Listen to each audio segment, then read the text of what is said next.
Friends, ಈ ಥರ ಒಮ್ಮೆ ಟ್ರೈ ಮಾಡಿ, ತುಂಬ ಚೆನ್ನಾಗಿರುತ್ತೆ. ಟೇಸ್ಟ್ ಮಾತ್ರ ಸೂಪರು. ಬಾಣಲಿಗೆ ಒಂದು ಸ್ವಲ್ಪ ಎಣ್ಣೆ ಹಾಕ್ಕೊಂಡು, ಎಣ್ಣೆ ಕಾದಾದ್ಮೇಲೆ ಸಾಸಿವೆ, ಚಿಟಪಟ ಅಂದಮೇಲೆ ಕಡಲೆ ಬೀಜ,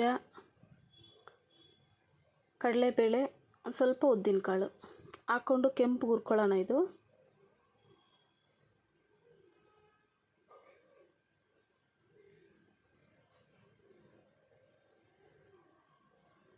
ನೋಡಿ, ಕೆಂಪಗಾಗಿದೆ.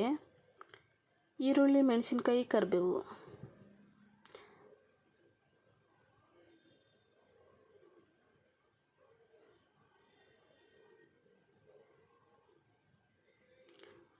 ಹುರ್ಕೊಂಡು ಈರುಳ್ಳಿ ಅರ್ಧ ಬೆಂದಿರಬೇಕು.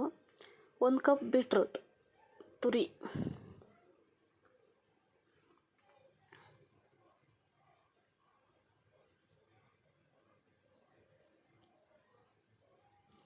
ರುಚಿಗೆ ತಕ್ಕಷ್ಟು ಉಪ್ಪು,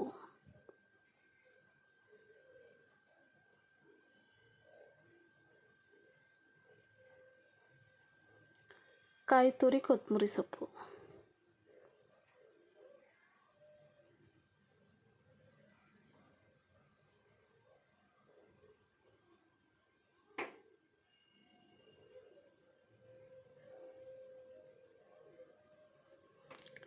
ರೈಸ್ ಹಾಕ್ಕೊಂಡು ಮಿಕ್ಸ್ ಮಾಡ್ಕೊಳ್ಳೋಣ. ಇದಕ್ಕೆ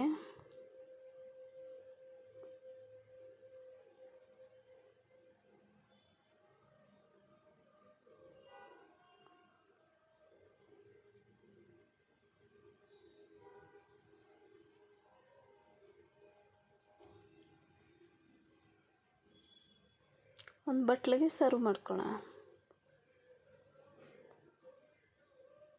ತುಂಬಾ ಟೇಸ್ಟಿಯಾಗಿತ್ತು. ಮನೆಯಲ್ಲಿ ನೀವು ಟ್ರೈ ಮಾಡಿ.